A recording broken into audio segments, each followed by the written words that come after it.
5, 4, 3, 2, 1. Sir, we are live now, ma'am.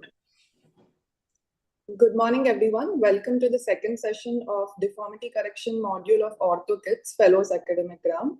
Today we have our guest speaker, Dr. Krishna Kumar. So he will be talking on sagittal plane deformities as well as multi-apical deformities of tibia. So welcome, sir.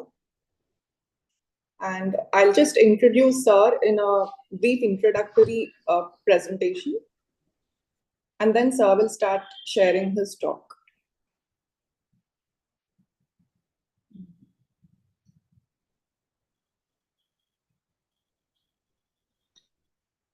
Is my screen visible?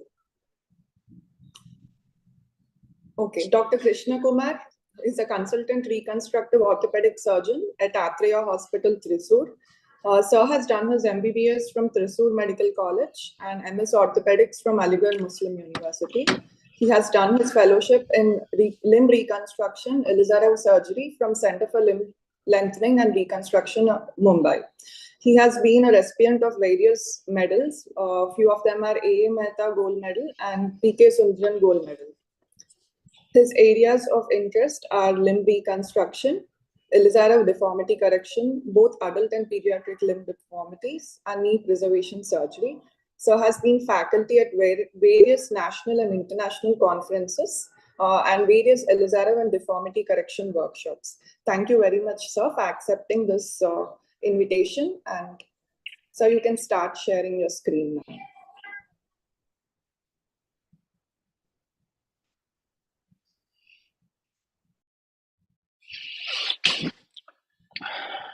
Thank you, Godha, for those words. So I would be, hope I'm audible. Yes, sir. Yes, you're audible and visible. So I would be taking things forward from where Dr. Vasu stopped a couple of weeks back, because I think 2 weeks back you had a session on coronal plane deformities. Yes. So the best way to understand deformity correction surgery is to start off with coronal plane deformity correction principles, because once you are well versed with the coronal plane deformity principles, it's rather easy to understand the sagittal plane as well as the other components like multi-apical and oblique plane deformities. So I'll start off with coronal plane multi-apical deformities of the lower limb. And as we go to the sagittal plane also, we will be discussing a few things about the multi-apical deformities. And then we will go to oblique plane. Yes, sir. So in multi-apical deformities, the basic workflow is same. You start off with the malalignment test, check the joint orientation angles and do the malorientation test, draw the axis lines. The only difference here is in terms of cora, that is the apex of the deformity. Here you need to understand two terms. One, which is the resolution cora, which is actually the meeting point of the proximal and the distal axis lines. And the second one is an arbitrary line that you use to split the resolution cora into two different coras. So we'll discuss these things in a little bit of detail. So that's, you can see that this is a uniformly bowed femur and tibia. So anyone can say that this is not a deformity with a single apex. So when you do the malalignment test, you see that there is a varus deformity, there is medial mechanical axis deviation.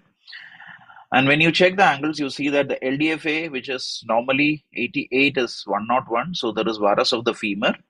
And the MPTA is 70 degree, which is 17 degrees less than normal. So there is varus of the tibia. So this is varus femur and varus tibia. Now we come to the deformity planning in the tibia, where your MPTA is 70 degrees. So you draw the distal, you check the distal tibial angles also, which is also abnormal. So now you plot the proximal. Here you will not be able to use the mid-aphaseal points because it's a uniformly bowed tibia. So the way of finding out the proximal axis is to draw the joint orientation line and draw a line which is at 87 degrees from the center of the two tibial spines.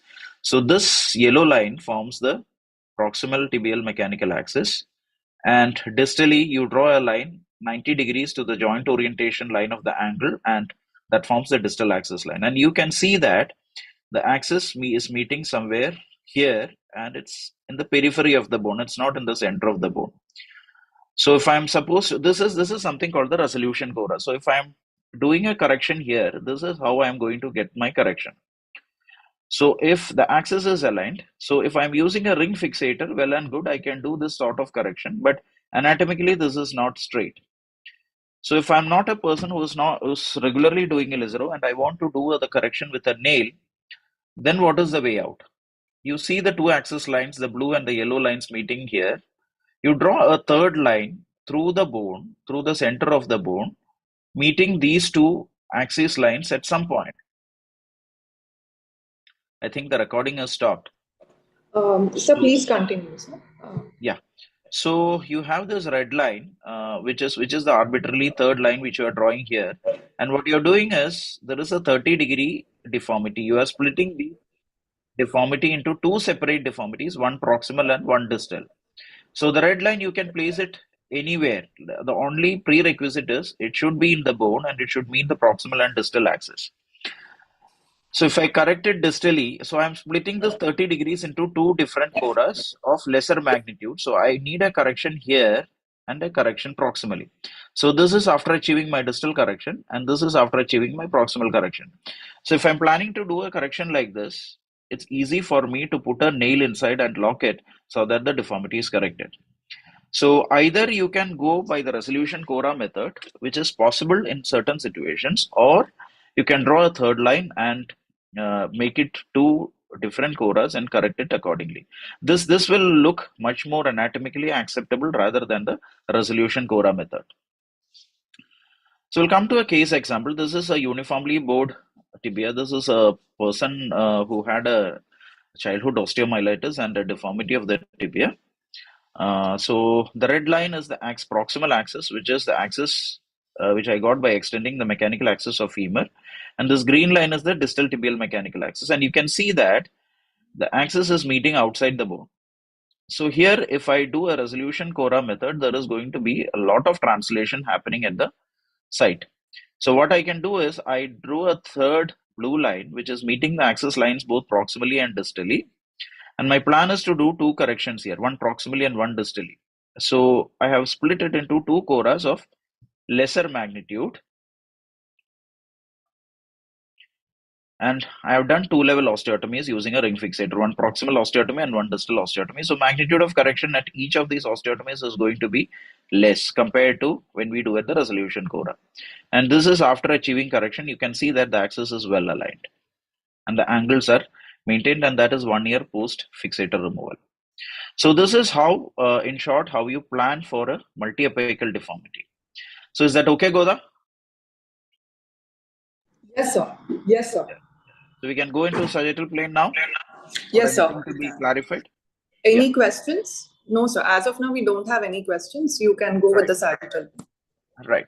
So now we go to the sagittal plane deformities, and compared to a coronal plane deformity planning, sagittal plane has got a few differences. So it's like the objective is to give an idea about how to analyze the sagittal plane deformities of the lower limb, especially tibial deformities, and how to plan correction. So just a recap of what was done in the coronal plane deformities. You look at the normal alignment, do the malalignment test, malorientation test, find out the cora, which is actually the apex of deformity, and ACA, which is otherwise the hinge at which you do the correction, and plan an osteotomy. So principles are the same when you do a sagittal plane deformity analysis. The only difference is in lower limb, most of the movements happen in the sagittal plane. So we need to have a consideration about the dynamic components and also the compensatory mechanisms that are acting. So what is the mechanical axis in the sagittal plane? It's a line drawn from the center of the femoral head to center of the angle, and it usually passes anterior to the center of rotation of the knee. So once the knee is flexed at 5 degrees, you see that this axis passes through the center of the rotation of knee also. So usually in gait at 5 degrees of flexion happens, and you see that you have two groups of muscles acting at the knee when there is during normal gait. One is the quadriceps mechanism and other is the hamstrings. So sagittal plane deformities, to a certain extent, if the power of the muscles are okay, sagittal plane malalignment is compensated to a great extent by muscle action and also with the joint mobility. So the effects of sagittal plane malalignment is not usually not as grave as that happens in a coronal plane. It's better tolerated. But in certain situations where the muscle power is less, like in a neurological disease or in poliomyelitis, you can see that these compensatory mechanism doesn't act and the patient will have a flexion deformity or a hyperextension deformity. So sagittal plane deformities are basically two types of deformities. One is a recurvatum deformity and the second one is the procurvatum deformity. Plus you get knee subluxations, and most of the situations what you get is a combination of all these different deformities. Radiological analysis, again, it's the full length X-ray in maximum possible extension. You need a lateral of the knee in maximum possible extension also. You get a spot film of the lateral of the knee in maximum possible extension. Once you get a full length X-ray, there will be situations where you have to get spot films of the femur and tibia. And one of the most important aspects that you need to take care of when you do a full length X-ray in the sagittal plane is you need to have a consideration about the coronal plane deformity.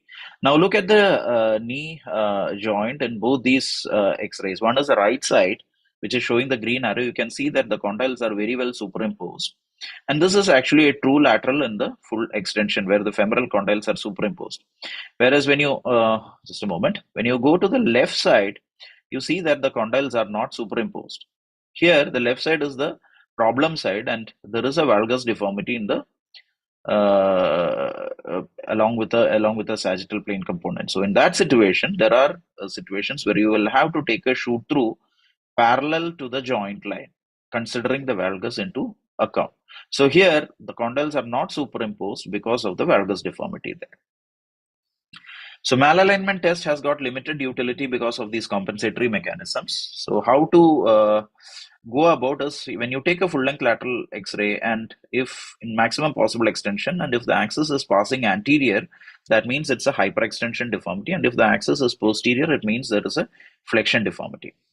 So knee joint alignment, you take a lateral in full extension and draw the anterior cortical lines of femur and anterior cortical lines of tibia.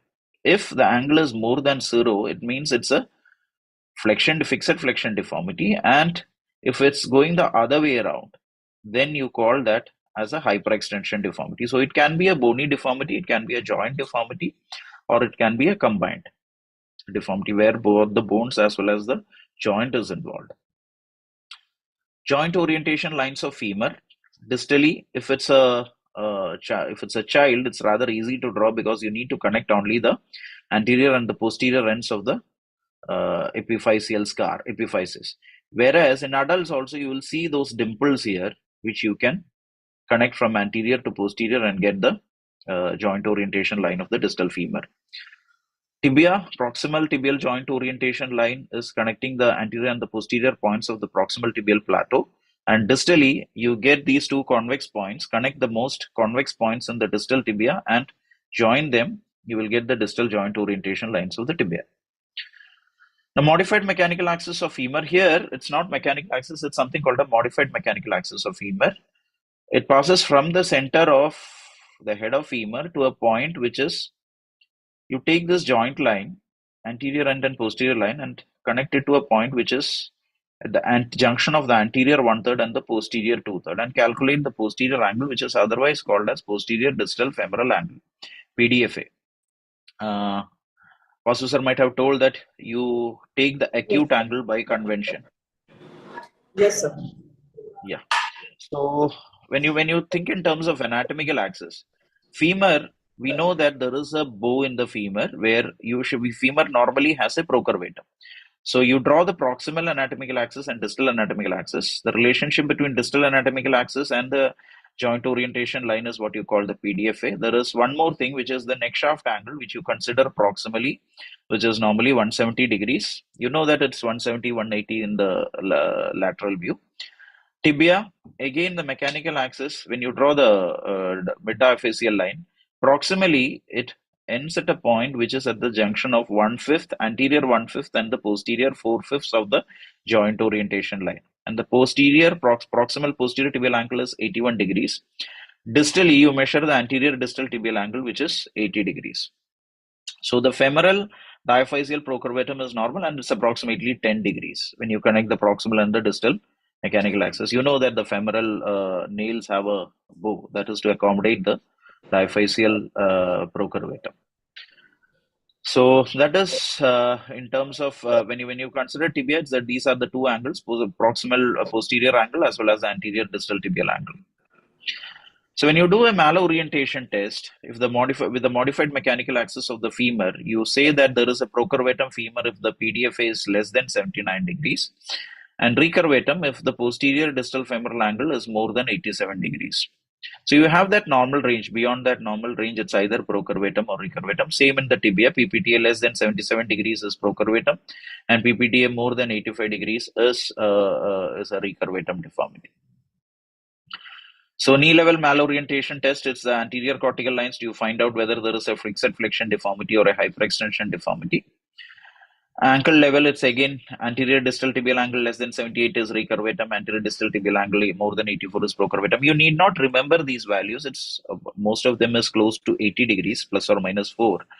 So if it's beyond these normal angle range, you call it a sagittal plane deformity. So let's come to the deformity planning in tibia. This is pretty easy. It's a mid-diaphyseal deformity.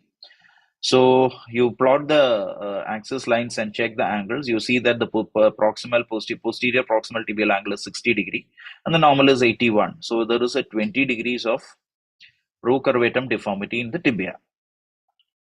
So that's the tibial procurvatum deformity. You draw the mid-diaphyseal lines of the proximal segment. Check with the joint orientation line that the relation between this mid-diaphyseal line and the joint orientation line is normal. So it's 81 degrees, that is normal. Repeat the same for the distal tibia.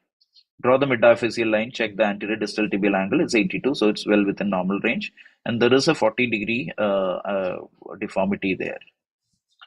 And that is how you do the correction. Okay, so this is done at the cora. And the hinge, osteotomy, everything is in the same plane. Godha, can I know one thing? Was the osteotomy rules Yes, sir. discussed last time? Yes, sir. Rules of osteotomy we discussed last time. Yeah. So this is according to osteotomy rule 1, where your apex, the hinge, and the osteotomy, everything is in the same plane.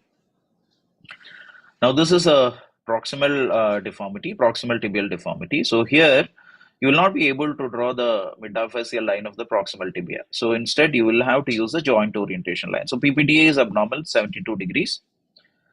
So draw the proximal tibial mechanical axis, draw the joint orientation line, take a point which is at the junction of anterior 1/5 and posterior 4/5.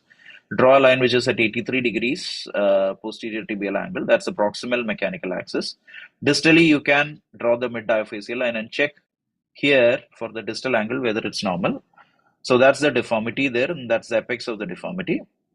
Many a times you won't be able to do an osteotomy this much proximal because you want your osteotomy to be distal to the tuberosity. So here what you use is osteotomy rule 2, where your hinge and the cora is in the same line, but the osteotomy is distant. So you'll end up translating the fragments a little bit, but the axis is well aligned. So this is osteotomy rule 2. Again, a distal tibia deformity. It's almost the same as that of proximal tibia. You see that the angles are abnormal here. It's 69. Anterior distal tibial angle is 69. So draw the proximal axis. Draw the distal axis. So there is a deformity in the distal tibia. Again, the correction is by osteotomy rule 2, where your hinge and the apex are at the same plane, and the osteotomy is slightly higher up because you will not be able to do this much distal osteotomy. It's very close to the joint. All right, so we'll discuss a couple of case examples also. This was the X-ray which I showed you earlier, the girl with the varus and the recurvatum and the proximal tibia. You see that anterior cortical lines show of the femur and the tibia is at an angle, and that shows the amount of recurvatum the girl has. Now this is the true lateral of the left knee, which is taken in Shyam. The condyles are superimposed. She was an athlete, so she was a high jumper actually, so had a epiphyseal arrest probably due to repeat injuries. So this is how the deformity is being planned. You draw the joint orientation line of proximal tibia. At a point from anterior 1/5, posterior 4/5, you draw the proximal axis line. Distally, you draw the mid-diaphyseal line. This is the amount of deformity that the girl has. And this is how the correction is being planned. And that is how this was executed. We use osteotomy rule 2. We did the osteotomy a little bit lower down because we didn't want to go that proximal. So there is a slight translation here, and this is after the healing process had happened. So now laterally, clinically, as well as on X-ray, you see that there is no deformity now. So that is the recurvatum correction there. Now this is another case, which is a 26-year-old male who had an infected non-union, for which he had to undergo Ilizarov and lengthening process. Was done by myself before my fellowship days. He has a recurvatum. It's healed well, but he has a recurvatum. Initially, he was happy, but later on, you see that his heel is not touching the ground while he is trying to walk. So he has an effective equinus, and the equinus is not because of ankle issue. It's because of the amount of procurvatum that he has in his tibia. So that's the planning. You see that the PPTA is 53 degrees. So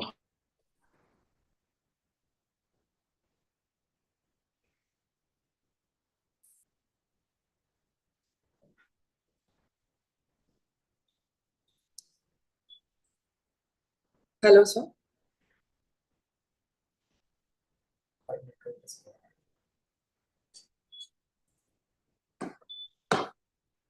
Yeah. Using the phone.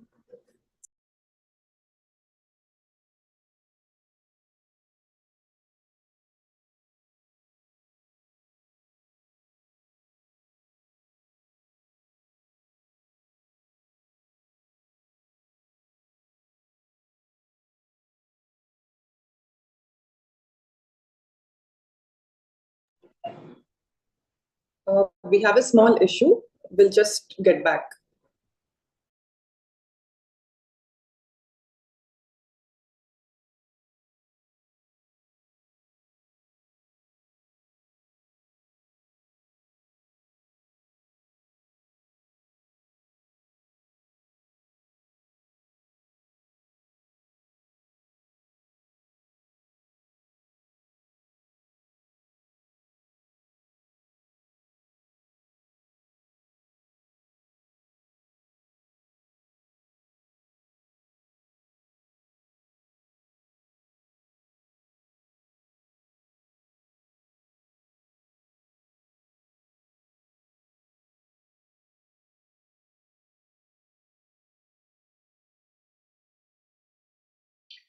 I'm sorry, there was a power failure here. Sir, yes, sir. Hello, sir. Yeah, there was a power failure. I'm very sorry. Sir, it's okay, sir. You can restart, sir. No issues. So so this one is Yes, a sir. 26-year-old male with an infected non-union of the tibia. We did a bone transport that was done somewhere around 15, 16 years back before my fellowship. So this is as good as a non-union because even though the fracture is united, you can see that there is a procurvatum. And initially, even though the patient was happy because the fracture got united, later problems started developing because you can see that his heel is not touching the ground. So it's an effective equinus which has happened because of the tibial procurvatum. So Yes. that's how planning is done. You'd see that the PPTA is 53 degrees. So proximal axis, this is actually a multi-apical sagittal plane deformity. So we draw the proximal axis line and the distal axis line. See that the axis lines are meeting outside the bone anteriorly. So the resolution Cora method won't be a good idea. So this is the third arbitrary line that we are drawing, the blue one, which is meeting the proximal axis here and the distal axis here, and it's well within the bone. So now a deformity is split into a 42-degree effective resolution Cora deformity is being split into a 34-degree proximal deformity and a 7-degree distal deformity. So that's how the correction is being planned to one distal and one proximal osteotomies. And this is how it was executed. We did it with a ring fixator because it was an infected case. And that is how the union happened. And now the alignment is also okay. And then his foot is touching the ground.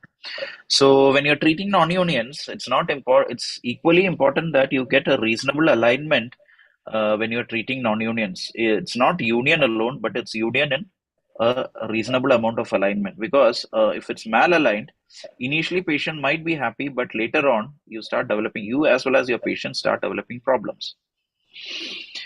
So that's regarding sagittal plane deformity. So if that is okay, we'll proceed to the oblique plane. We don't have any questions as of now, sir. We'll take the questions later. You can proceed. Yeah, that's with fine.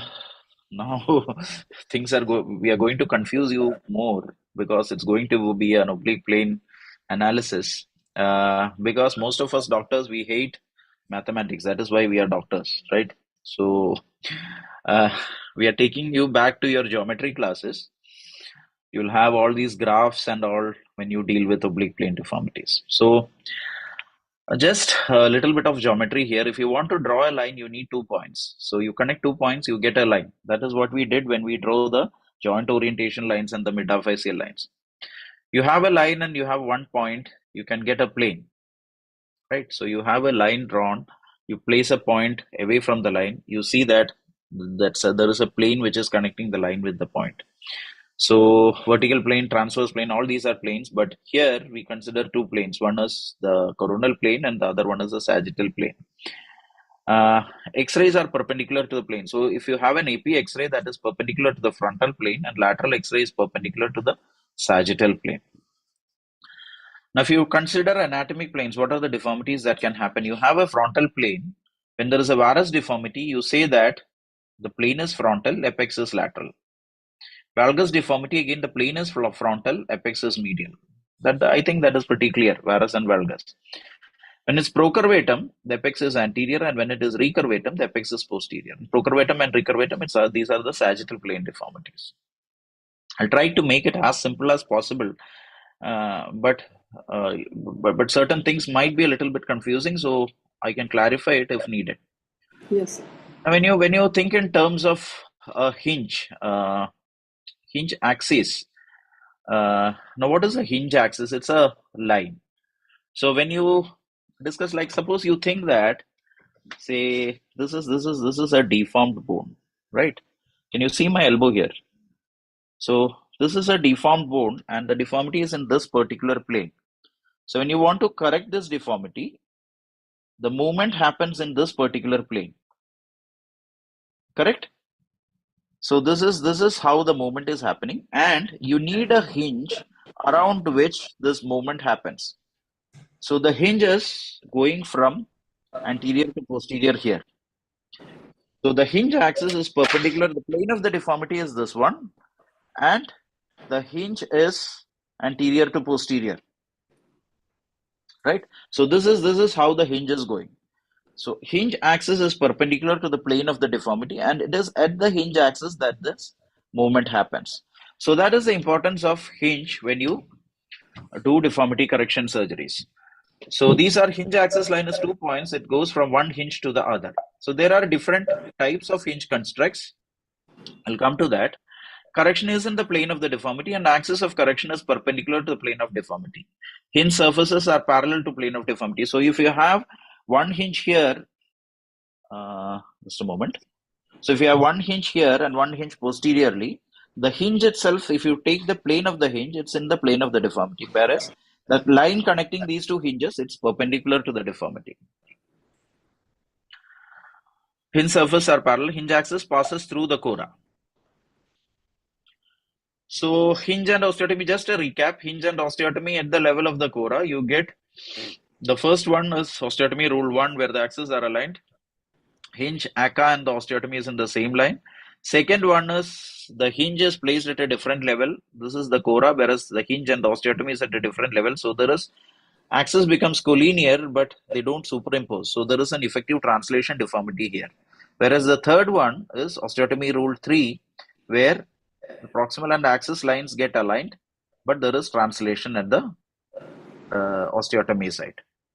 The same with regard to femur. So hinge construct, we connect one male post and one female post to make a hinge, connecting the threaded rods if needed, or you can directly connect it to the ring. This is important if you are doing Elizarov, But otherwise, if you're not a person who is doing a Lizero, you want to do a closing or an opening wedge osteotomy, the principles remain the same. The proper surface should be opposed. This one is the wrong way because the hinge, the planes are different, whereas this is the right way of connecting a hinge. And use a nylock nut which doesn't tighten completely so that the hinge can freely move. Types of hinges depending on the placement of the hinge in space. It can be a lengthening hinge, it can be an angular correction hinge, or a translation hinge. We'll show you. This is a hinge which is placed at the convex border of the deformity. So when there is a correction here, you get a pure opening wedge type of correction. So it's a pure angular correction that is happening. Whereas the more the hinge goes away from the surface of the bone, when you correct it, you get angular correction along with lengthening. So when the hinge is at the convex border, you get an opening wedge correction. Away from the bone on the convex border, you get an opening wedge along with lengthening. Whereas the third one is a translation hinge. There is a translation deformity here. So you have the cora which is higher up than the level of the deformity. So when you correct it, you get this translation also corrected, because here the hinge is at the cora, whereas the osteotomy is lower down. Osteotomy or the fracture is lower down. So these are the three types of hinges. Number one is pure angular correction. Second is angulation with lengthening. And if you keep this hinge at the convex, concave border, you get something called a closing wedge osteotomy. So when you consider an oblique plane deformity, you see when you take an AP X-ray, you get a deformity. And when you take a lateral X-ray, in that one also you see a deformity. The magnitude of true angulation is more than either. We'll come to that. Plane of deformity is between the anatomic planes. So technically speaking, every oblique plane deformity is a uniplanar deformity. It's in a single plane. The only thing is the plane is, when you discussed varus and valgus, it's only in one plane, that is the coronal plane. When you discuss the sagittal plane deformities, recurvatum and procurvatum, it's in the plane which is at 90 degrees to the coronal plane. Those are uniplanar deformities. Now suppose there is a deformity which is in between the coronal and the sagittal plane. So you have a coronal plane like this, you have a sagittal plane like this, and suppose there is a deformity somewhere in between the coronal and sagittal plane. It's again looking from this side, it's a uniplanar deformity. But the plane is between the coronal and the sagittal planes. So when you take an X-ray, you get the deformity in both the planes. So this is how you plan it. Now this is the right lower limb. So I have a graph like this. This is the x-axis and this is the y-axis. And you see that this is the coronal plane and this is the sagittal plane. The vertical one is the sagittal plane and the horizontal one is the coronal plane. You see that there is a deformity which is in between the coronal and the sagittal planes. So when you look from here, look from a plane which is perpendicular to this deformity, you get the maximum deformity when you look from here, from this point. And when you look from here, there is hardly any deformity. So it's technically a deformity in a single plane, but the plane is somewhere between the x-axis and the y-axis, between the coronal and the sagittal plane. I hope it's clear. Yes, sir. Right. So this is a case example. You see that the AP view, there is a varus deformity, and in the lateral view, there is a procurvatum deformity. Right. So when you look perpendicular to the deformity, this is the plane in which the bone is deformed, and when you look perpendicular to that, you get the maximum amount of angulation there. See, when you have a pure varus, when you look from the front or the back, you see the maximum amount of deformity, whereas when you look from the side of a pure varus deformity, you don't see any deformity. So when you look from a plane which is perpendicular to the amount of plane of deformity, you get the maximum amount there. Now you see the maximum magnitude. Right. So this is the plane of perpendicular, looking from perpendicular to the plane of deformity. And this is looking into the plane of the deformity where you see hardly any deformity. It's a straight tibia now. Okay, so it's basically in a single plane, but the plane is lying between true coronal and true sagittal planes. Right. So we learned when we discussed varus, valgus, recurvatum, procurvatum that you need a hinge which is perpendicular to the hinge axis line, which is perpendicular to the plane of maximum deformity. So if you keep a hinge somewhere here, one hinge here and one hinge here, and try to correct it, that will automatically get corrected. So a hinge axis has to be perpendicular. This is the plane of the deformity here. And you need a hinge axis which is at 90 degrees. So if you keep it on the convex border, you get a opening wedge. So first step is to determine the angulation in the AP and the lateral views to get two orthogonal views. Determine the cora as well as the magnitude. It's the same, the planning process. Cora must be at the same level in both AP and lateral views. If cora is at different levels, that means there is a translation deformity in addition to the angulation. It's a little bit complicated, but I think we can leave it for the time being. Step 2 is oblique plane and magnitude. Graphic method is accurate up to 45 degrees of deformity, and this is the method that we usually use. The other two methods we don't usually use. So this is the graph that we draw. So anterior, posterior, medial, and lateral. If you're dealing with the left side, you just look at your left foot and draw these axes. You look at your left leg. You see that this is the medial side, this is the lateral side, this is anterior and posterior. If you are dealing with the right side, you look at your own right leg and plot the medial side here and the lateral side here. Anterior and posterior is going to remain the same. So plane of the find out the plane of the deformity, find out the convex and the concave side, plan the hinge axis and which holes are, if you are doing a ring fixator, which holes are used for placing the hinge rods. So this is the left leg, anterior, posterior, lateral, and this is the medial side. And when you mark the deformities, it is 1 millimeter for 1 degrees. We'll come to that in detail. So AP view, you see that there is a deformity in this direction. Apex is medial side, so it's a valgus deformity. You take a lateral view and you see that there is a procurvatum because the apex is anterior. So this is a valgus procurvatum deformity, and this is the magnitude of the deformity that you get in the lateral view, and this is the magnitude of the deformity that you get in the AP view. So 1 millimeter is equivalent to 1 degrees. Now you connect these two lines, make it a rectangle, and draw a third line from the center of the axis, the x and y axis, to the apex of this, the corner of this rectangle. And this line, the red line, you can see that it's longer than the green as well as the blue lines. So this, if you calculate this length of this line in millimeters, that is going to be the degree of deformity, magnitude of the deformity. And it's more than the magnitude that you see in the AP and the lateral views. And this is going to be the plane of the deformity, something between the anterior and the medial side. So that's the plane of the deformity, and that's going to be the apex of the deformity, which is maximum, the convex point of that deformity. And that's the concave end of the deformity. So if you correct here, you get an opening wedge. If you correct here, you get a closing wedge. Find out the diameter of the bone.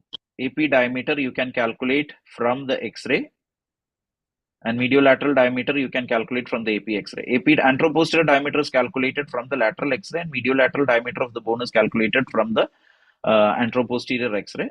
And draw the bone on the graph.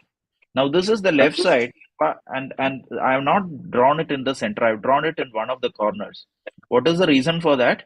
The reason is nothing but you are having a tibia which is eccentric. If you take the girth of the entire leg, you can see that medial side you don't have any soft tissues. Lateral, posterior, and posterior you get the soft tissue. So if you take the leg in total, if you take the cross section of the leg, tibia is actually eccentric, right? So that is why, and the tibia is a triangular bone. So you draw the outline of the tibia here, and this circle is actually the entire leg. Okay, so this is when you're drawing a left tibia. Okay, so that's how you could do the calculations in a bone model. Frontal plane, you calculate the deformity. You have these levels. This is when you're doing a workshop. Levels of hinge placement. You place a hinge here, you get an opening wedge correction. So that's a pre-constructed frame. You check the frame on the patient, proximal ring on anatomical landmark. We'll discuss a little bit in detail when we discuss a case of oblique plane case. Hinges on the convex border of the bone and distal ring at the correct level. All these are technical aspects when you do in real life situations. So we'll discuss these things in detail here. So this is the case that which we showed earlier, you have a 31-degree deformity in the AP view and a 43-degree deformity in the lateral view. And that is the Cora. And the Cora is almost at the same place in both AP and lateral views.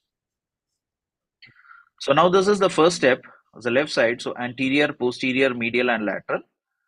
The apex was 31 degrees lateral and 43 degrees anterior. So this is the lateral side, 31 degrees lateral and 43 degrees anterior.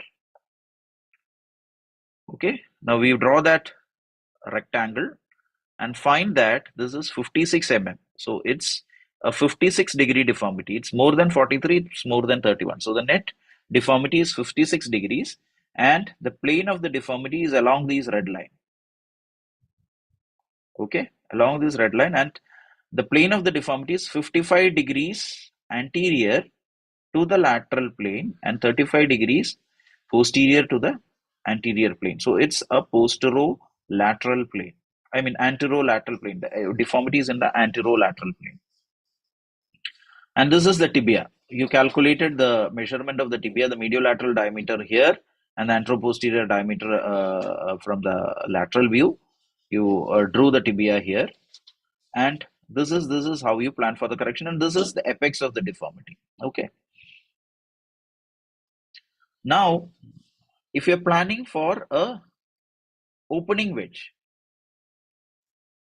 we discussed that the hinge axis has to be at the convex border. So this red line, if you keep, this is the apex of the deformity. This is where the deformity is, the convex border of the deformity. So if you keep the hinge along this red line, what you get is, when you do the correction, you get a pure opening wedge correction. Whereas the more you go away from the bone, like this dotted line, you get an opening wedge along with some amount of lengthening. Okay, so the apex is anterolateral. Apex is anterolateral. This line is the deformity axis, and this is your hinge axis, which is at 90 degrees to the plane of your deformity. So you keep a hinge here, you keep a hinge here, do the correction. What you get is an opening wedge with some amount of lengthening. Right, so you keep the hinge somewhat like this. That's very, very important if you're doing an Ilizero, because you have a proximal reference wire which is parallel to the joint line. The moment you keep this wire parallel to the joint line and use a pre-constructed frame, everything falls into place. Now you see that this is the hinge axis. This is the apex of the deformity, and the hinge axis is perpendicular to the plane of the deformity and is also at the slightly away from the apex. So when you apply a ring fixator, it is patella forward all the time, sandbag under the buttock to keep the patella straight. A reference wire is the most important thing. You put the reference wire is nothing but the first wire that you put when you're doing a ring fixator. It's parallel to the knee joint line, perpendicular to the diaphysis of the bone. Do X-rays to confirm the hinge level vertically and distance from the cortex. That is basically, you do Shyam shots and find out that your hinge placement is at the apex or at the point where you wanted the hinge to be. Now you can see that this is the hinge axis connecting the two hinges, and this is the plane of maximum deformity. And when you go perpendicular to that, you see that there is hardly any deformity in the Shyam picture. So that's it. That's how you apply a frame. Confirm the hinge level, and if your hinge level is proper, you can see that these rods will be parallel to the distal tibial axis, and these rods will be parallel to the proximal tibial axis. And that's the plane of the maximum deformity. You can see that this is the hinge. It's convex, it's in the convex border of the deformity and slightly away from the bone because we wanted to gain a little bit more length. Post-op X-rays, EP and lateral views. The oblique plane. This is the plane where you see the maximum deformity, and this is the plane where you hardly see any deformity. And that's the correction using the hinge. You can see that the deformity is gradually corrected. It's a hypertrophic non-union. So distraction alone will heal that. You can see that some amount of length has also been gained. Some further lengthening was done. And this is how the final picture is. Right, so that is the function. I can see that lateral view, the limb is straight, AP view also the limb is straight. Now, if you're not very keen on doing ring fixators, you can do a closing wedge also here. This is not very difficult. Only thing is your planning has to be perfect. You need to find out that now going back a little, we found this out. The plane of the deformity. This is 55-degree anterior from the sagittal plane and 35-degree posterior from this. 55-degree anterior from the coronal plane and 35-degree posterior from the sagittal plane. So finding out this direction is very, very important if you are not doing a Ilizarov. So, because Ilizarov gives you the idea, gives you the luxury of doing the fine tuning. Even if you go wrong, you can change the assembly and get it corrected. But here, you need to find out the exact plane of the deformity and remove a wedge in this direction, then the wedge of bone with the apex here at the concave border of the deformity. So it's like finding out the plane of maximum deformity and doing the anterior and posterior cuts. Proximal and distal cuts, and correct it with the help of either a plate or a nail or whatever you want to do. So this is how you keep the limb when you do a closing wedge and do a cut like this.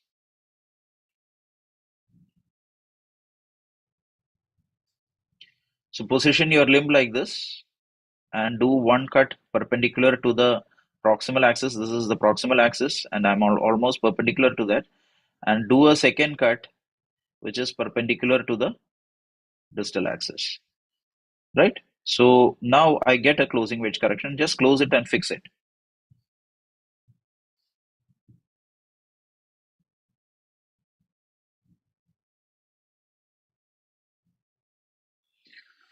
Right, so a case example, this is a 39-year-old lady with a history of compound fracture right tibia. She sustained this fracture in 2009, had multiple surgeries, and even she had a couple of Ilizarov. This was a this was an open fracture tibia. This was treated conservatively. The recurrent stress fractures which she had was treated conservatively. This was what I was talking about, healing in good alignment. Here the healing is not in proper alignment, so she developed recurrent stress fractures. And almost all the time, these stress fractures used to heal by conservative measures. So there is a varus, medial translation, procurvatum, poor soft tissues. So these are sort of soft tissues. The only answer you have is putting a ring fixator. And she had an equinus at the foot, which is the resultant result of the procurvatum in the tibia. So we used an Ilizarov ring fixator. And this is one luxury that we have when you're doing ring fixators. You have the 6-axis correction systems where the hinge calculation need not be that appropriate because the software will help you to find out the correct hinge. But placing rings perpendicular to these fragments will help to align it properly and put straight rods once you want to remove the 6-axis systems. Basically, it's an accessory of the conventional ring fixator system which helps you to correct all deformities in a single go. So that's the osteotomy. And that's the correction. She had some healing issues, but finally everything healed. The bone also healed. And that's the 2 years follow-up. That's her function at 2 years. So that's basically oblique plane deformity correction. Hope I haven't confused you too much.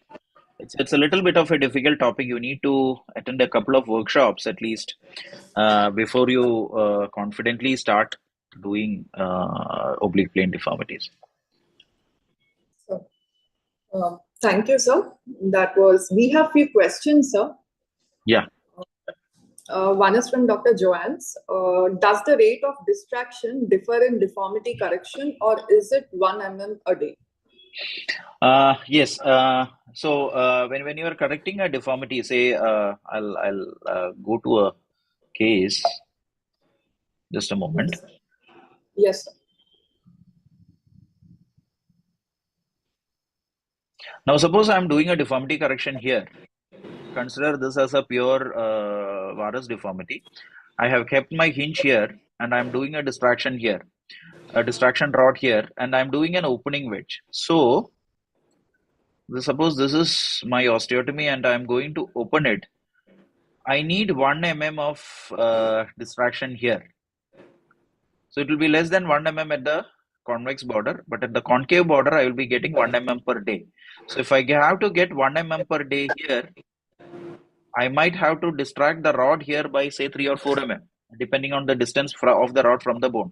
So it's basically 1 mm at the concave border when you do an opening wedge. except if you have a nerve there, then it's going to be 1 mm at the nerve. So the critical structure, if you are considering only the bone, it's the concave border. And if you're 1 mm at the concave border, and if there is a nerve additional there, it's going to be 1 mm at the nerve. So it's basically the rule of 1 mm stays. The only thing is, where do you want to get this 1 mm? Hope that is clear. Yes. Yeah. The next question is from Dr. Puneet. At what level do we take the width of the bone on X-ray? At the level of deformity. There is. Yes, sir. Hello, sir.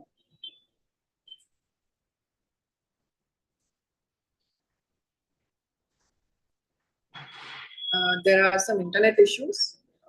Hello, sir. Are you available?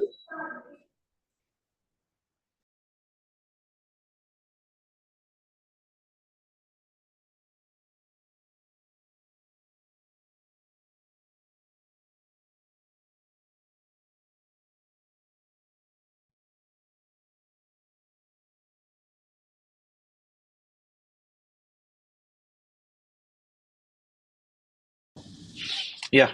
So Yes. it's at the level of the deformity that you want to keep the hinge. I mean, calculate the width of the bone. Yeah.